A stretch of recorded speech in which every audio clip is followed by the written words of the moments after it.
contest. The CanSat contest is originally held in Europe by the European Space Agency. It is a contest facing the high school students. The goal of the CanSat is to design microsatellites, which is in the size of a can. All these electronic components we design, they must fit in the size of this can. And the organizer will launch a rocket. They will put our can up into the air about a kilometer high. And then during the descent, we either use sun tools. You can use sun tool for safety descent. For example, what we use in this case, we use a parachute for it to have a safety terminal velocity to reach the ground. You can also have other choice as long as your CanSat can land it safely. For example, there are some other teams are using a propeller, just like a drone, to safely descend. During the descent, we collect all types of data of your choice, but as the requirement, there are two types of data that must be collected. The first one is the temperature, the second one is the pressure. And with the pressure, you can use pressure altitude formula to determine your altitude. And this three data is the core data for your CanSat. That's the primary mission required by the CanSat contest. For your secondary mission, that could be anything of your choice. For example, what we have choose here is we'll collect a bunch of environmental data. For example, the gas quality, the humidity, and the UV radiation. There could be also some other information more advanced. Let's say we put a pocket Geiger inside a can, which can measure alpha and beta radiation rate. That will be more advanced. And you could also do something else. You can put you can say your mission is explore mission on another planet, which in case there are another team in Europe which they had this mission. They make a Land Rover using their CanSat. When they landed on the ground, their mission will begin. Their can will start to rotate and drive around the land. They will have a camera to explore the planet. That could be one of the secondary missions. All this possibility depends on your imagination. And yeah, I think that's basically all the important information about the CanSat contest. It is a platform for high school students who are interested in science, technology, engineering to have a place to show to transform what they learn in school into real project like this. And so now we'll be focusing on what we did for our CanSat. We'll talk first about the sensors, and then we'll talk about the parachute, and then we'll talk about the gas station. But first on our CanSat, we have 5 different sensors. So the first one is the BME680, which measures temperature, altitude, gas pressure, and humidity. And then we have the MPU1950, which measures acceleration on all 3 axes. It also measures the gyroscope, which essentially shows you the orientation of the can. Finally, it measures the magnetic field in all 3 axes. We also have an SD card reader, so we can store all the information we receive from the sensors onto an SD card as a backup. So if in case we lose the data from the RF module, we can use this as our data. Finally, we also have a VEML6075 sensor, which measures UVA and UVB radiation. Next, so for our can itself, it's a relatively simple can. We printed it using PLA filament, and then there's a simple locking mechanism with a little lock over here, which fits over here, and then theoretically the can should not open after that. However, we still have to make some edits to that.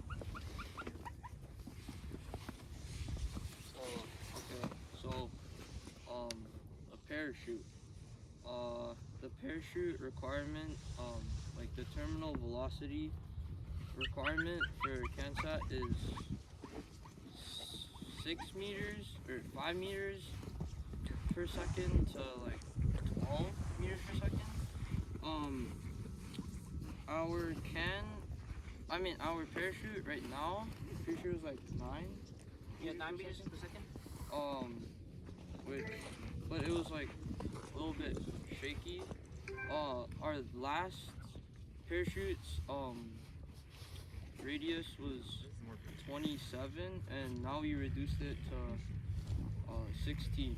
And the spill hole used to be like 2 centimeters, and now it's 1.5. Yeah, it's still a little bit shaky, and yeah. Alright, so lastly, we will be focusing on the ground station. So how will the data be transmitted to the ground station, and what we will do with it? So from the data, we will have an auto-tracking antenna, which will automatically point at where our CanSat is in the sky and send data straight to our ground station here. So in our ground station software, what we will do with the data is we will have, I'm not sure if you can see, we will have a graph, a satellite map, and just some boxes to display the data. I could run it here for you guys with some of our sample data, and you guys can take a quick look at what it looks like. So this was our most recent drop just now. I'm sure some of you guys saw it. So you can see, just briefly, we have a graph up here. We have a GPS map down here, and this is our log and some data we're displaying. Here is the menu where we'll be controlling the graph and the map. This is the data pack, the SD card. Yeah, and this will be our graph and our map. Yeah. And that's about it. So that's what we'll be doing with the data and how we display it. Okay. Lastly, I want to talk about some challenges during this project. We all know that in school we have this math course where the teacher teaches us a lot of formulas, and to be honest, we don't really know what they can do. But for example, with this project, by tracking the position of the CanSat to calculate which direction we should point our antenna in relation to the CanSat, trigonometry. Okay. So how would I say this? So during the mission, that all this data will be sent wirelessly to the ground station. And in order to receive the data on the ground station, we need a Yagi antenna, which is a directional antenna. We have to point the antenna at the direction of the CanSat in order to receive data. Usually, this is the antenna is manipulated by a ground crew, but we can make this process automatic. So that will require an auto-tracking antenna, which basically is two motor that drives the antenna in circular motion and up and down tilt to point at the correct direction. And to acquire the position of the CanSat and ground station, what we can do is we can use GPS coordinates. We can locate the CanSat's position on a two-dimensional space with GPS location, and plus the altitude calculated using pressure. We have the position of the CanSat in three-dimensional space, and by putting the CanSat near the ground station, we acquire the position of the ground station. With these two points in space, using this math we learned in school, we can calculate the angle in relation to the CanSat, so we can drive the antenna where to point how to point the antenna at the CanSat. And this process will utilize what you have learned in school in math courses, and well, at least it makes me feel that math is somewhere useful. Those things we learned in school, like calculus, trigonometry, algebra, and all of those could be used in this real project. Okay, I don't know if anyone have any question to ask. Maybe we can have a Q&A session. If anyone's yeah. So you said the CanSat, when you fly this what do you call this, drone? The drone, yeah. Do you have to carry the CanSat with the drone, or you just leave the can here? So during the competition, the CanSat will launch by a rocket. But now, since we don't have a rocket, to do the experiment to see if our design works properly, we have to figure out some way to drop it and see if the parachute opens properly, if the data is coming out properly. Well, we have a drone, which we are very extremely lucky. So how we do that is we design a drop mechanism and using 3D printers to print it out. We attach the drop mechanism below the drone, and we hook the CanSat. This one There's on a the hook drone. here. It hooks on the drone, and when it reaches a certain altitude, we just release the hook. Then the CanSat will start descent. So the sensor and everything is in this can. Yes, the sensor, everything is here. They are all I see, okay. on a PCB board. Thank you. Any other questions? Where's the battery? The battery is on the bottom half. It's well protected by all this foam. It is a very small LiPo battery, which is it 9 volt? 2,500 milliamps. It runs 4 volt. So the whole bottom part is holding the battery. Yeah, the whole bottom part is holding the battery, but later we're going to remove the all this foam and design some structures to hold it in place. What's wrong with the foam? Foam's good. It's Well, light. it occupies too much space. We don't really need this much foam. We can have some support stretching out from the outer structure of the can to hold it in place. We can add a little bit of thin layer of foam to protect it from evaporation, but this is not space. This is not very efficiency in terms of utilizing the available space in the can. We can, if we can remove some of the foam, we can add more sensor into it. What is the purpose to transmit the data during the descent to the CanSat? Well, since the basic concept of this contest is to make a microsatellite, we cannot connect a wire to the satellite, so it has to be transmitted wirelessly. So why not use like relay stations, put to the amplify the signals from the drone, then go to the base. Instead, you have to angle the right direction. Otherwise, it's far away. So far, you are. Yeah, now on the market with our financial ability, we are not able to acquire those types of transmitter which is capable of